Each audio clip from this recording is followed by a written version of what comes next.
Darius Holt never expected his own son to bar him from Christmas.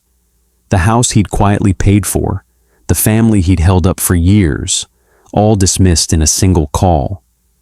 But instead of breaking, Darius made a quiet decision that would shake every false smile around that dinner table.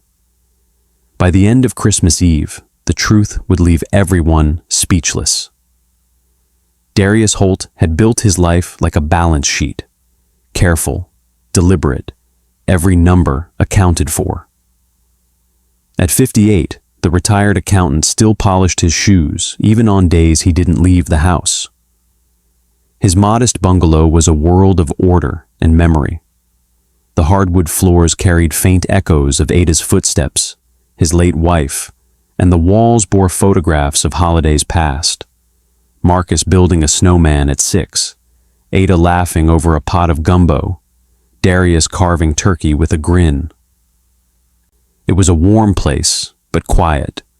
Too quiet since the invitations from his son had begun to thin. That December afternoon, he was seated at the kitchen table, a stack of utility bills neatly squared off at his elbow, pen poised over his worn ledger. He had just jotted a due date when the phone rang. Marcus's name blinked on the screen.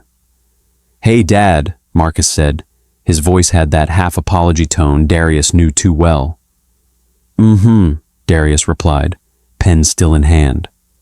"So, this year, Christmas dinner, Selena's parents are hosting something a little more formal. You know how they are about family traditions." Darius straightened. "All right. I mean, it's more of their tradition.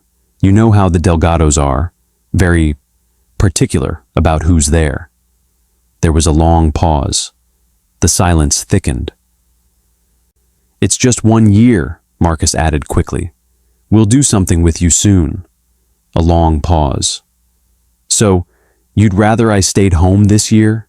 Darius asked finally. "It's complicated, Dad."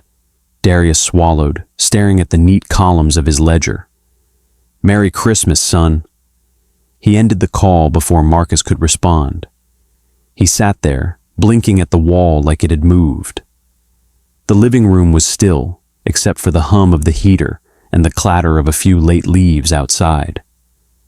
He reached for the bottle of scotch he only ever used for special occasions, poured a glass, and watched the ice crack in the amber liquid. "Guess even family can make room disappear," he muttered, eyes unfocused. That night, sleep didn't come easy. He drifted between his armchair and the old photo album, flipping pages. There was Marcus with missing teeth, Ada's arm around his shoulders. There was Darius at the grill, the three of them ringed by friends. Different time, different Christmas. His eyes lifted to the coat rack.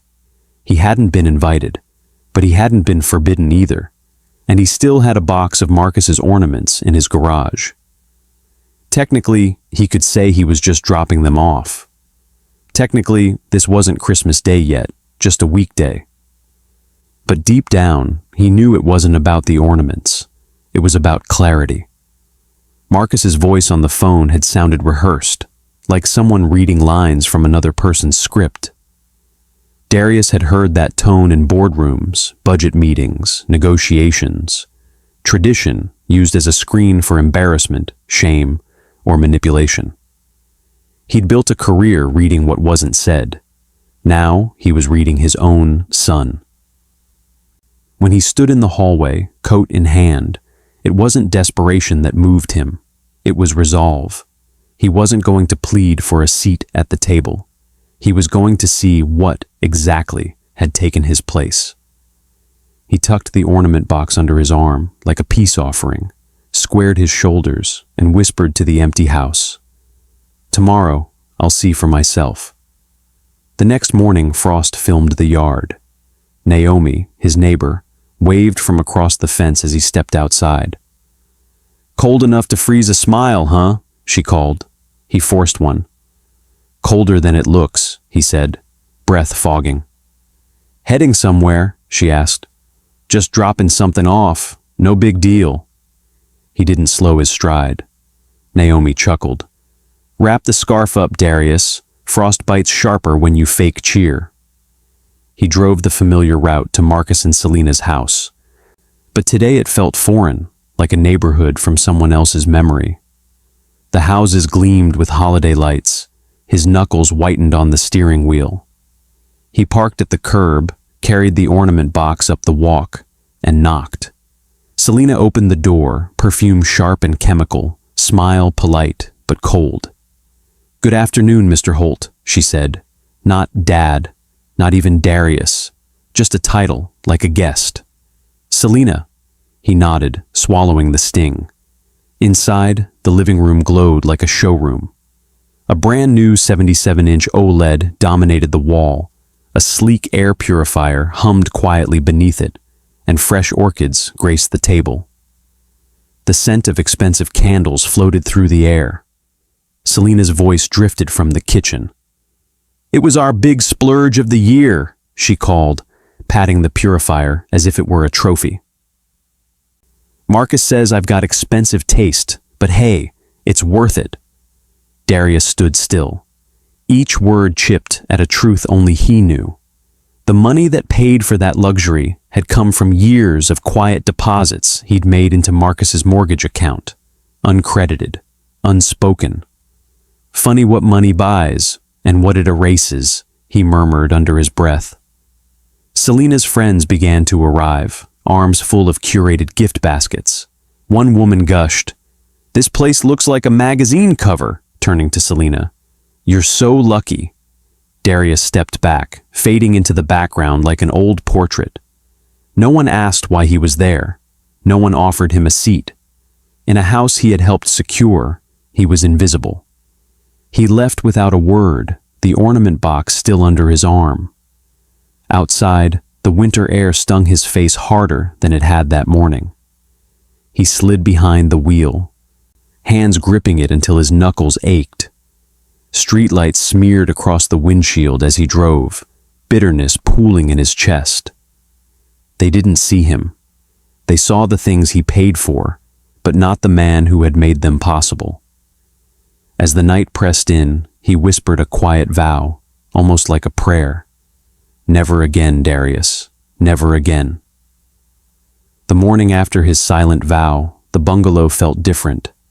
The same hardwood floors, the same ticking clock, but the warmth had thinned. Darius moved through the rooms like a man walking his own audit, seeing every object as a line item. He set the ornament box down by the door and went to make coffee, but the bitterness of the grounds matched the taste in his mouth. The phone rang. He didn't recognize the number, but the clipped voice on the other end made his spine stiffen. "Mr. Holt?" "Selena here." She didn't bother with "hello" or "how are you?" He said, resting one hand on the counter. "I wanted to address last night," she continued. "Marcus told me you stopped by. You have to understand, our traditions are very different from yours." The word hung there like lint on glass. "Marcus deserves modern traditions, not dusty ones." The phone speaker crackled under her tone. Darius stared at the linoleum pattern while she spoke. Every sentence was a polite dagger. "We're trying to build something refined here. The Delgados expect a certain level of sophistication." He could have interrupted, could have demanded gratitude. Instead, his anger cooled into something sharper. He let her finish. "Is that all?" he asked. "That's all," she said, voice clipped. He ended the call without goodbye. The kitchen returned to silence, except for the low tick of the clock and the faint hiss of the heater. He sat down at the table, staring at his ledger books spread like old friends across the wood. The edges of the pages were smudged with years of neat writing. Ada's handwriting in the margins, tiny reminders she'd left herself about grocery lists or birthdays, softened his chest for a moment, but only for a moment. His fingers traced the notes. All of this, for what? The thought came like a tap on the shoulder. He turned to his filing cabinet, pulled out an old folder marked House, and laid it on the table. Out spilled a snow of bank statements and mortgage receipts. The sheer weight of paper shocked him. He stacked them by year, pages rustling under his fingers. 5 years of payments. Quiet transfers he'd made every month. A habit as steady as brushing his teeth. He leaned back, staring at the pile. The stack of paper thudded against the table like a gavel. "Time to close the books," he muttered. He gathered more folders, setting them beside the first, building a paper wall. The numbers didn't lie. He had been financing Marcus's life without a thank you, without even a place at the table. Bitterness turned to resolve, slow but certain. A soft knock at the back door broke his trance. Naomi's head peeked in, her scarf still looped from the cold. "You doing taxes early?" she asked, eyes darting to the papers spread across the kitchen. Darius hesitated. He'd never been one to share his private ledgers, but Naomi's eyes, steady, unflinching, invited truth. He exhaled. "I've been paying Marcus's mortgage," he said softly. 5 years. Her eyes widened. Lips pressed tight, she stepped closer. "Darius, they never told anyone that, did they?" He shook his head. "Not a soul." She touched the edge of a paper stack, as if it might burn. "And now they shut you out." He didn't answer. He didn't need to. Naomi's silence was heavier than words. She left with a squeeze of his shoulder, her eyes saying more than she could. When she was gone, he sat back down. He took a pencil and added the totals. 1 month, 2, 5 years, nearly half a house. His hand trembled. The pencil snapped clean in 2. He stared at the broken halves. Enough is enough. He picked up his phone, thumb hovering over Marcus's contact. Old instincts surged. Call, explain, rescue. But pride whispered back. Calling would sound like begging for respect. He locked the phone instead. The screen glow faded, leaving only the frost tracing the window pane. No calls, no pleas, just closure. He rose, went to the closet, and pulled out an empty binder. If there was going to be a reckoning, it would be orderly. He began copying the statements into neat sleeves. It felt excessive, almost obsessive, but his training as an accountant held steady. Evidence, facts, paper trails don't lie. When he reached the mortgage document, his jaw tightened. His name wasn't on it, just Marcus and Selena's signatures, page after page. He slid it into the binder and snapped the clasp shut with finality. "Facts don't lie. My name isn't on that loan, just on the payments." He stood, tucking the binder under his arm, coat buttoned. The weight felt heavier than paper should. The house was quiet except for the hum of the old fridge. The same hum that had been there the night before Marcus was born. He paused at the door, breathing in the stillness. This wasn't just paper. It was years of sacrifice, now gathered in his arms like evidence at a trial. He opened the door. Winter wind bit at his cheeks, sharp enough to sting, but also sharp enough to wake. He squared his shoulders and stepped out into the cold. "I'll carry this once," he murmured. "Then I'll be free." The door clicked shut behind him. Inside, the clock kept ticking, but its sound no longer anchored him. It was just a clock now, not a rhythm of sacrifice. Outside, the sky was pale with frost. His breath rose in a cloud as he walked toward his car, the binder heavy against his ribs, but his spine straight. The next morning, the wind bit sharper. Darius pulled on his coat and gloves, slid the thick binder under his arm, and stepped into the cold. He dressed carefully, the way he used to for client audits. Pressed slacks, clean shave, no emotion on his sleeves. His car heater struggled against the frost, but he didn't mind. Today wasn't about comfort. At the bank, a young clerk greeted him. "What can I help you with today, Mr. Holt?" "I need to cancel a series of transfers. Mortgage account ending in 6114. Monthly, automatic, 5 years running. She tapped her keyboard, brows lifting slightly. Yes, I see it. It'll take effect immediately. You sure you want to stop it now? There won't be any fallback, just a cold stop. Darius didn't flinch. Let the payments end here. They'll manage without me. She slid a cancellation form across the counter. He signed in clean, deliberate strokes. The pen scratched softly on the paper, the surface cool beneath his palm. As he slid the binder back under his arm, she hesitated. Would you like to send formal notice? It's not required, but it prevents stories later, he said. She nodded, printing a certified template and folding it into an envelope. Across town at the post office, Darius waited in line behind a teenager mailing college applications. When his turn came, he slid the envelope forward. Certified? The clerk asked. Yes. The clerk stamped the form and tore off the receipt with a crisp rip. As Darius stepped back into the street, he passed a young father buckling his daughter into a car seat. She laughed as he made airplane noises. Something small twisted in Darius's chest, a reflex. For years he'd told himself every payment, every silent deposit was for Marcus's future. Maybe, just maybe, it had been. But the echo of the child's joy clashed against the silence in his own home. He exhaled, breath fogging. Not my role to play anymore, he said under his breath.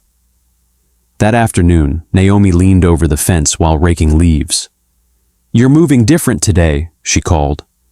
Darius glanced up from his porch. Maybe? She nodded toward the binder in his lap. You finally let go? A grin touched his mouth. Stopped paying. Naomi laughed, a low, approving sound that curled into the wind. About time, Darius. Evening settled quiet and early.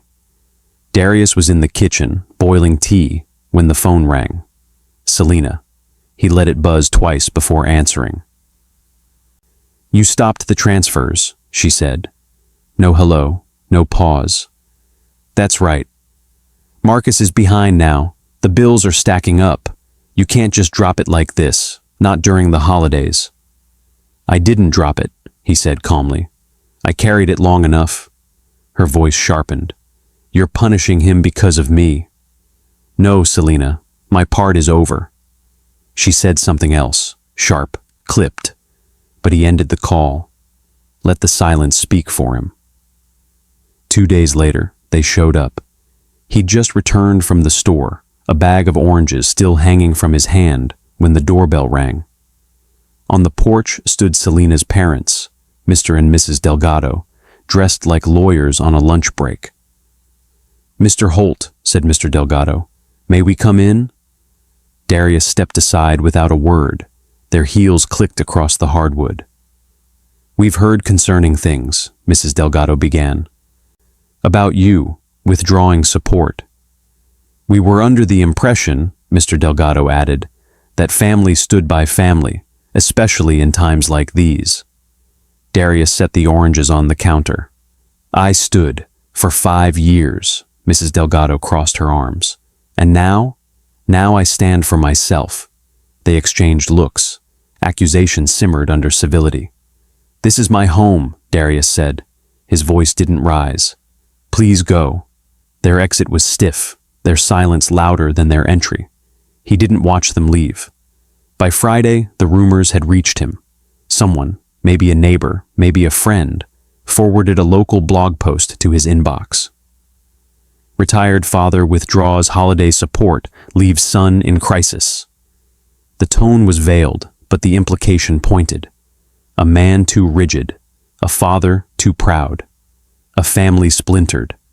Darius scrolled to the bottom. The byline belonged to a freelance contributor. A little digging revealed her last 3 posts were sponsored by Delgado Family Real Estate. He leaned back, mouth dry. The smear stung, not for the accusation, but for the cowardice. If they want war, he muttered, I'll give them truth. He opened the binder, spread the documents across the kitchen table, and began scanning them one by one. Mortgage receipts, transfer confirmations, text messages never answered. Each page clicked into the scanner like a puzzle piece. By evening, he had a drive full of files and a timeline document with every payment annotated. Clean, undeniable, paper trails don't hide.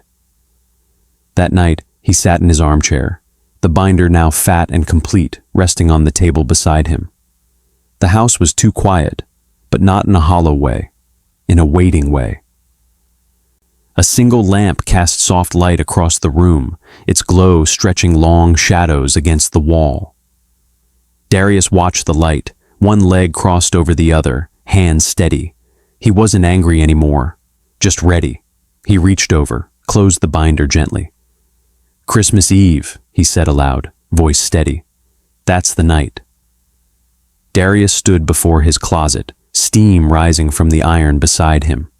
His best charcoal suit hung pressed and ready, shoes polished to a quiet gleam.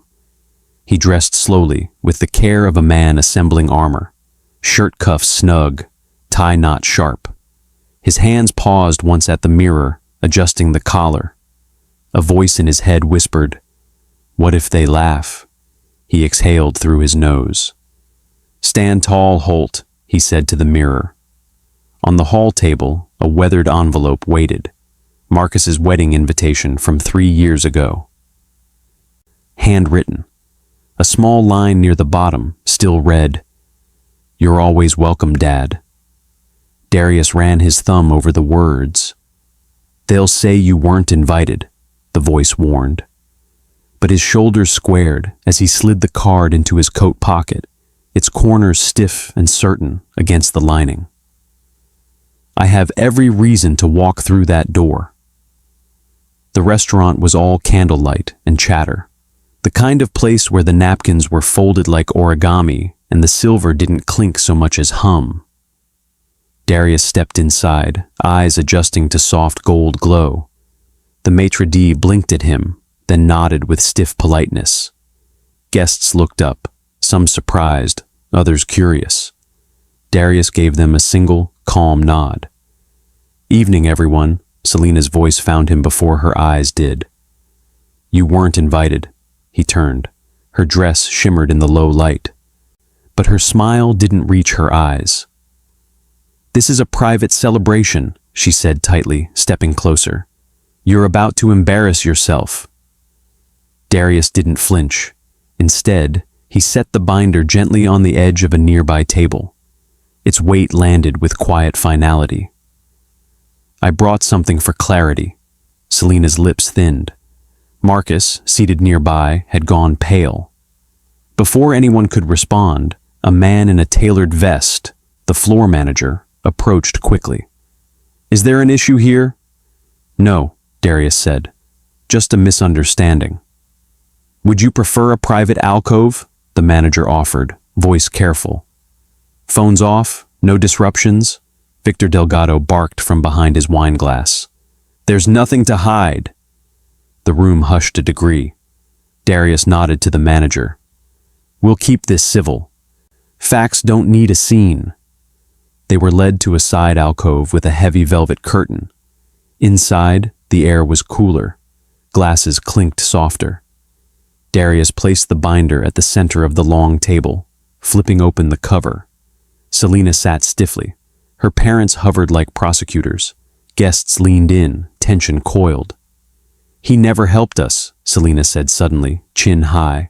"Not a day in his life." A beat of brittle silence followed. Then someone across the table exhaled. Darius didn't speak. Instead, he pulled out 3 paper packets, one for Marcus, one for Selena, one for the Delgados, and slid them forward. "Then let the record speak."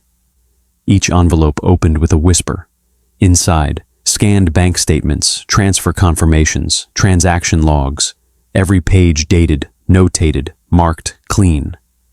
5 years, Darius said, voice level. "Every month. Every receipt. Decide for yourselves."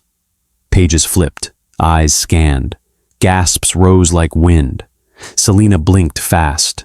Her father's brow furrowed. Marcus turned pale. The numbers told a story no one had wanted to read. A woman down the table, one of Selena's friends, frowned. "Selena, is this true?" Selena opened her mouth, then closed it. The edges of her control frayed.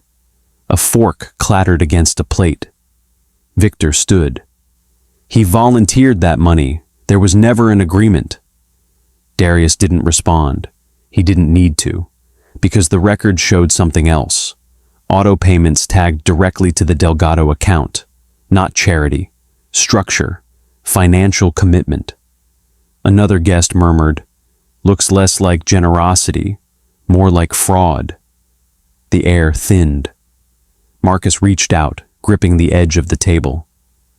"I didn't know how to stop it," he said hoarsely. "At first it helped, then it became normal. I thought silence kept the peace. It only postponed the break." He didn't look at his wife. Darius stood. The binder remained where it was, its job complete. He didn't gloat. He didn't wait for apologies. There was nothing left to prove. He buttoned his coat, eyes sweeping once across the room. The stares had changed, some embarrassed, some ashamed, a few quietly impressed.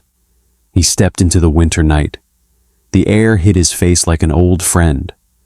He took a long breath, looked up at the stars barely visible over city lights, and whispered to himself, "Merry Christmas to me." They didn't leave all at once. That would have been too obvious. Instead, the guests filtered out in pairs, coats buttoned, voices hushed, chairs scraped the floor. Napkins were folded tighter than necessary. Some offered brief nods to Marcus. Most avoided Selena's eyes altogether. Victor tried to reclaim the room, lifting his wine glass like a toast no one asked for. "Family business," he said, with forced warmth, "always finds a way to heal." No one lifted their glass. Darius didn't wait for the lights to dim. He stood, coat already buttoned, and walked toward the exit without a backward glance. His silence moved through the room louder than any accusation. "Best not to stay too long in ashes," he muttered as the door eased shut behind him. On the drive home, the road felt longer than usual. Headlights dragging shadows across the dark pavement. The wheel was smooth under his hands, but his mind wasn't still. He kept hearing Marcus's voice, strained, cracking. "I thought silence kept the peace. It only postponed the break." For a moment, Darius's hands tightened on the wheel. Pride told him to hold on to the win, but a sliver of ache whispered otherwise. He'd cut deep tonight. Maybe too deep. He blinked hard, jaw set. He admitted it. That's a start. By the time he pulled into the driveway, Frost had returned to the lawn. Porch lights flickered on at the edge of Naomi's yard. He had just hung up his coat when a knock sounded at the door. Naomi stood on the stoop in a plaid coat, holding a still warm pie.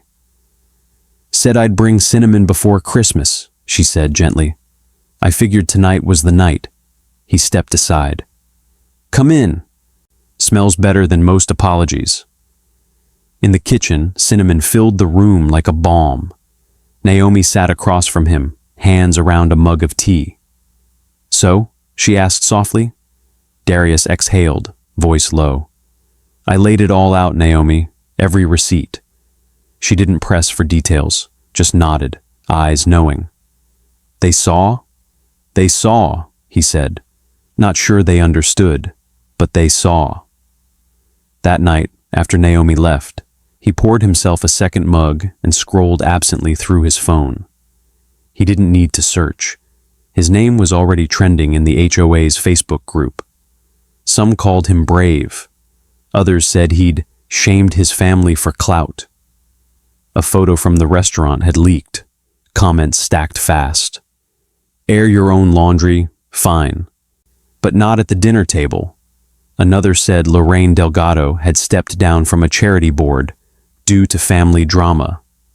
Darius thumbed the screen, then locked the phone. Blue light faded. Truth doesn't need applause. Truth doesn't need likes or shares. The next evening, the phone rang. Marcus. No voicemail. Just the name blinking on screen, then vanishing.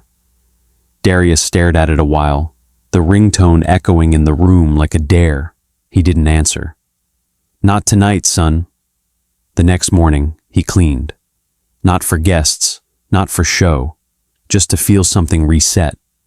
He boxed the binder, slid it onto the top shelf of his closet. Then he dusted the record player, picked out Coltrane's ballads, and let the needle drop. Vinyl crackled. Warm notes spilled across the quiet. Music never lies, he said to the room, to no one. Later, he stepped into his garden. Winter had crusted the grass with frost. Each step crunched, soft and sharp. He paused near the bird bath, hands deep in his coat. Regret crept in quietly, like fog around the ankles. What if he lost Marcus for good? He closed his eyes, head tipped back. Ada, he whispered, his breath fogging. I hope I did right. That night, he stood at the window, lights from Marcus's house visible through bare branches. Warm yellow squares glowing in the dark, just beyond reach. He didn't know if Marcus was inside, didn't know what had been said behind those walls.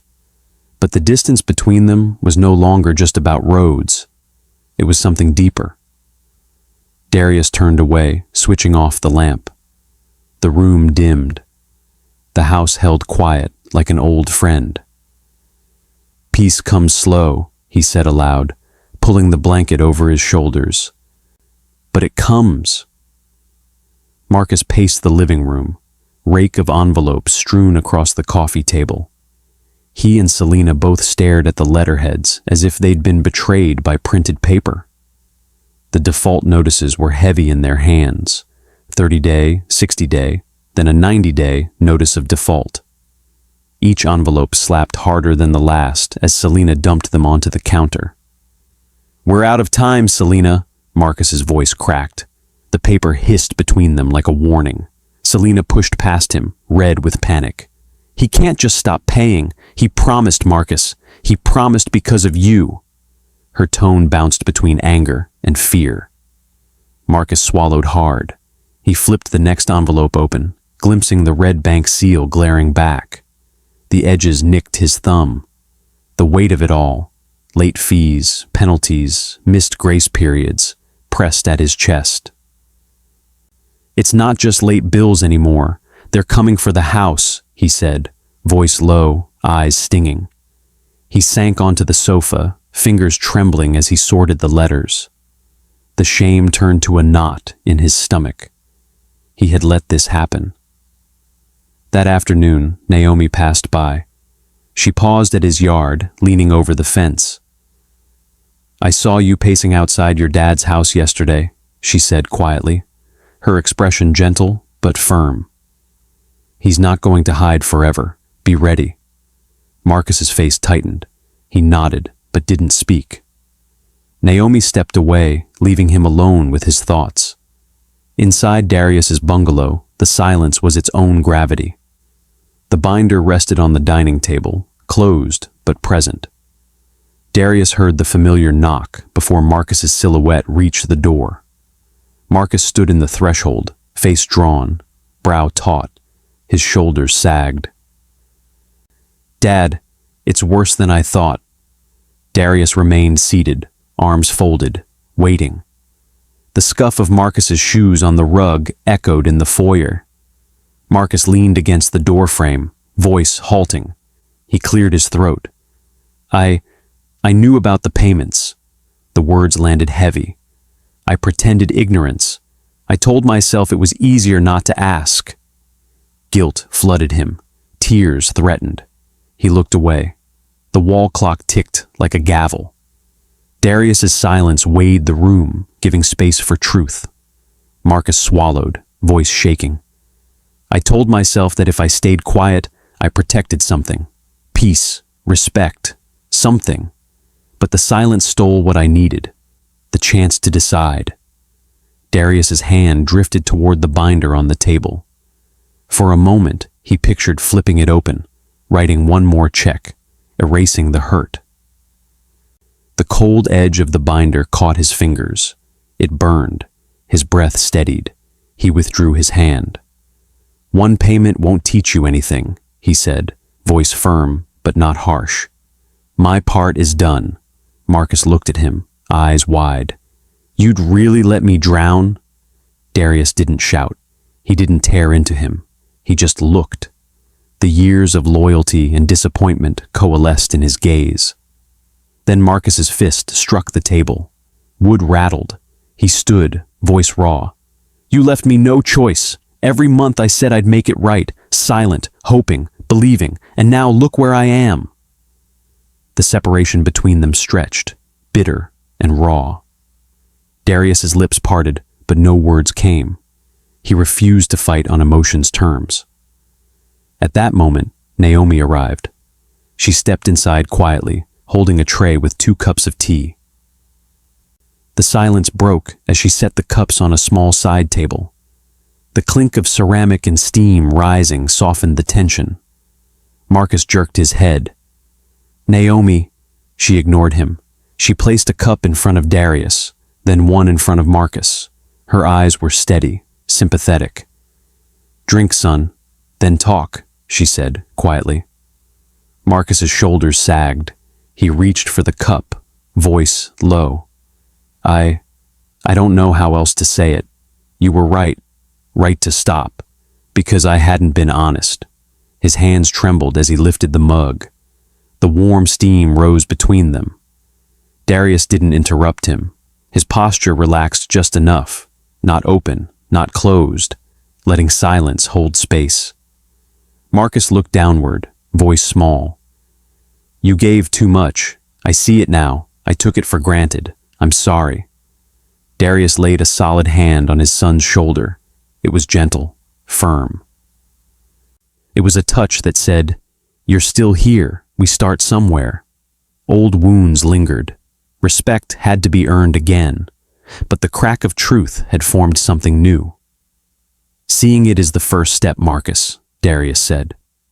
They sat in that hush, the lamplight warm around them, tea cooling between trembling fingers. The tension remained, thorny, unhealed, but the quiet shift had come. The night stretched, waiting, as they gathered possibility out of pieces left in the dark. Darius paced by the front window, the afternoon light dimming into early dusk. His coat lay draped over a chair. The binder was back on the shelf. He felt the hours compress. He knew this day was coming. Then a soft knock, gentler than usual. Marcus's voice. "Dad, may I come in?" Darius turned. He caught his breath for a moment. Marcus, standing in the doorway without Selena. Eyes tired, face thinner. Something in the tone, humility, not demand. He nodded and stepped aside. Naomi, in her front garden, paused and turned away when she saw them. She slipped behind the curtain into her own space, leaving father and son alone again. The hush that followed felt loaded. Darius gestured to 2 chairs by the table. The wood creaked when they settled. "Sit, say what you came to say."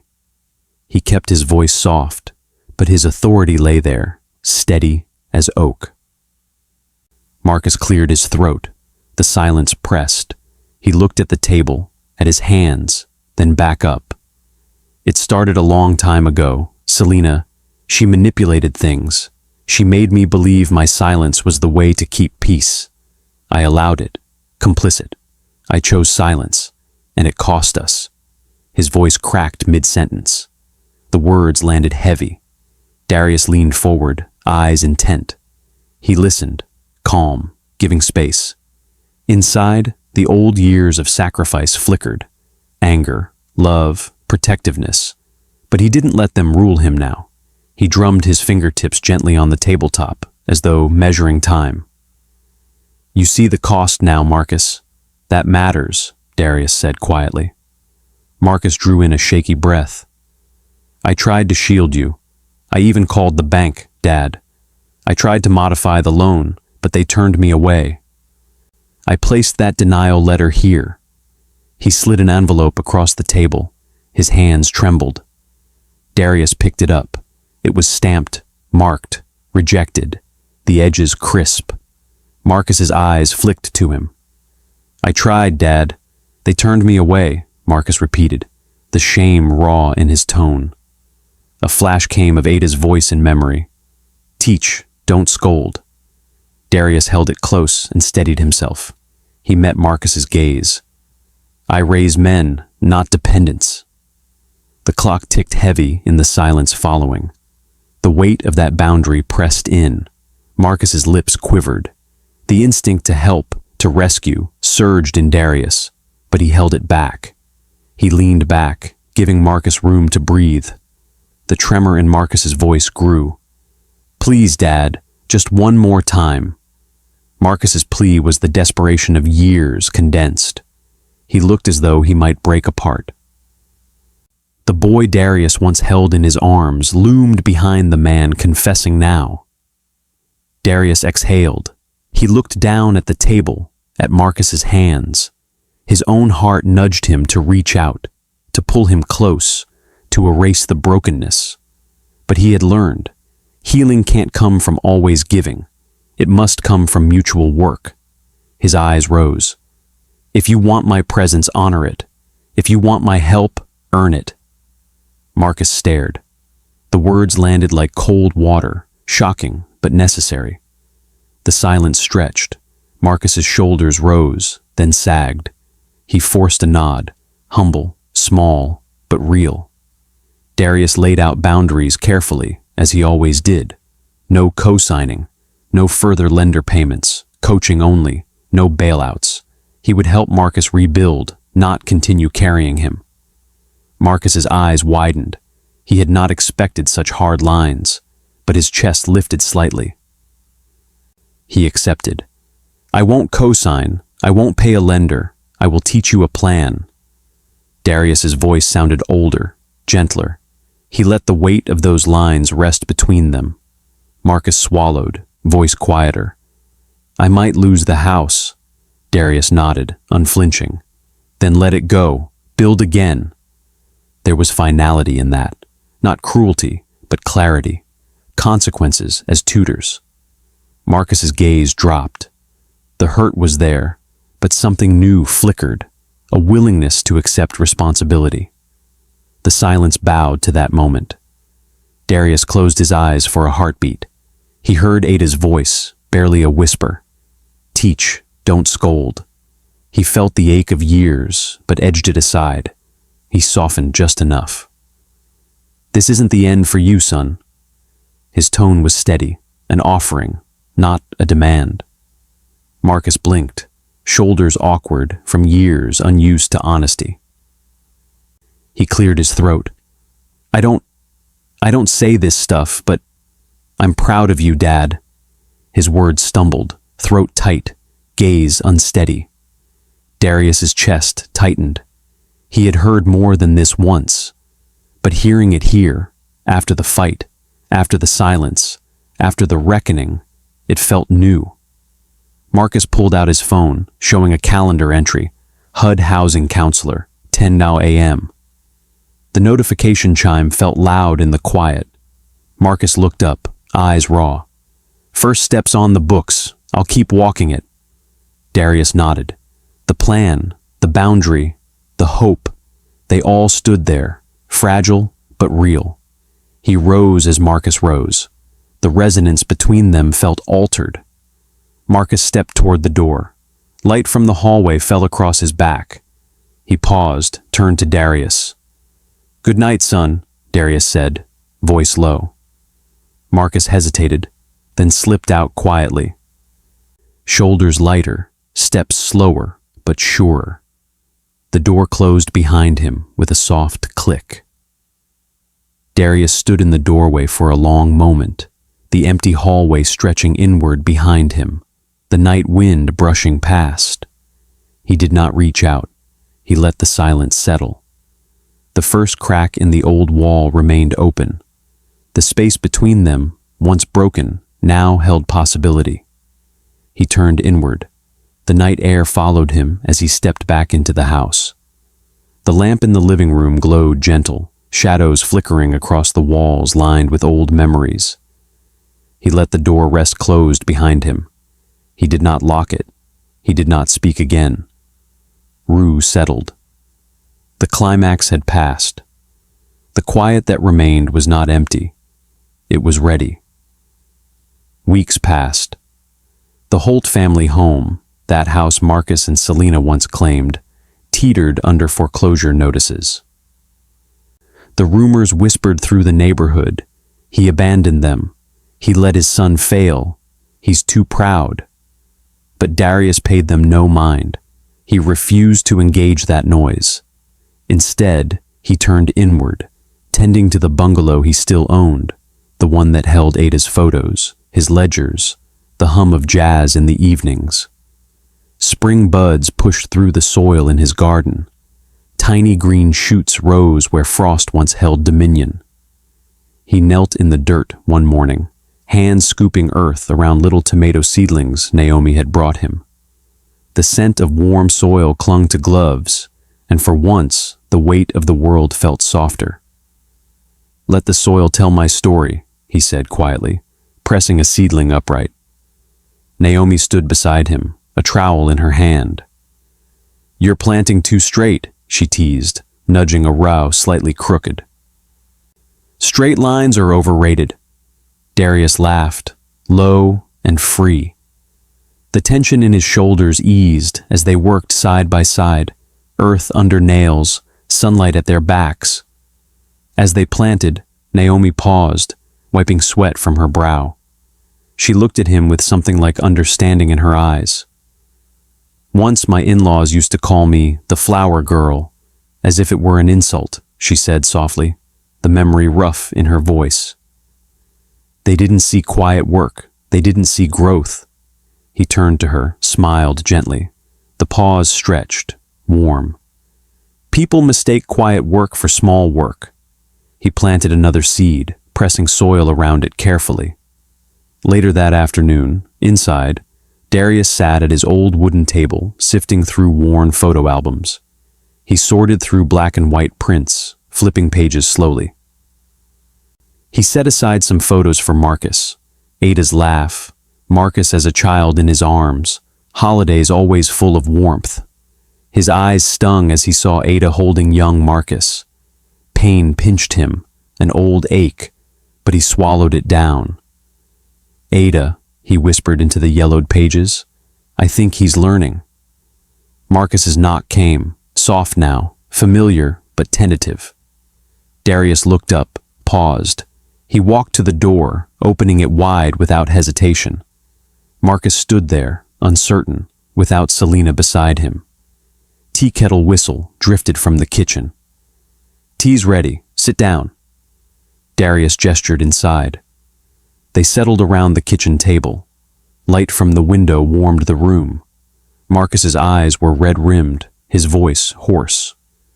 Selena had left, he confessed. He couldn't handle the fallout, the shame, the exposure. She had left him, left them. Darius's chest tightened. He felt sorrow and clarity both. Sorrow for what was, clarity about what must be. He didn't gloat. He didn't say, "I told you so." He simply watched.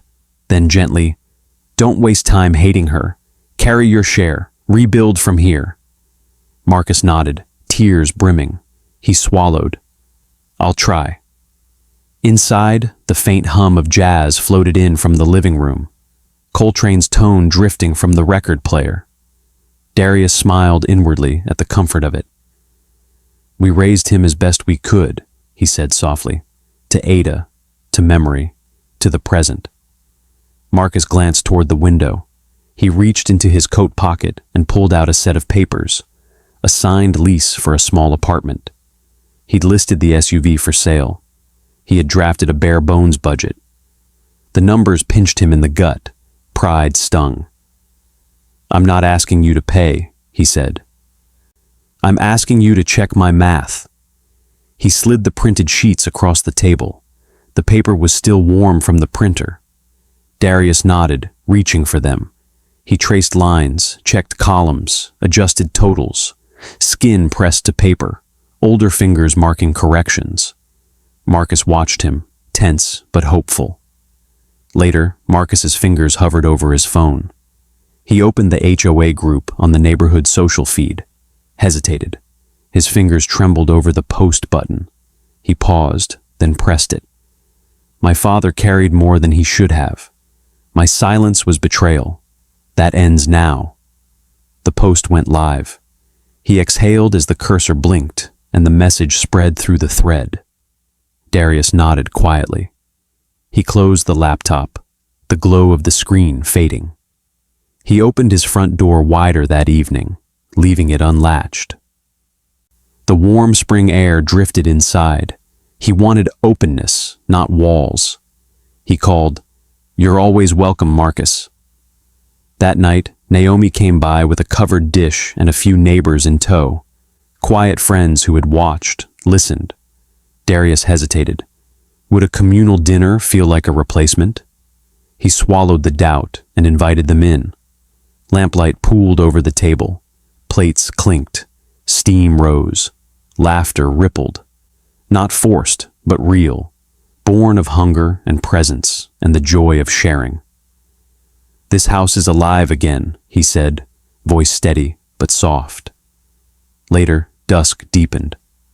Darius watched Marcus helping Naomi carry dishes from the kitchen to the porch. Their steps together were careful but sure. He leaned in the doorway, breathing in dusk, the smell of fresh soil and dishes, night air brushing past his skin.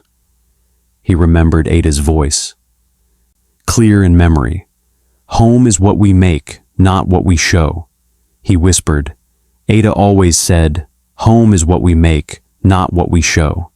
And there he stood, quiet dignity in his frame, the night settling around him, a house of peace, reborn not by wealth or image, but by presence, truth, and chosen family. The end.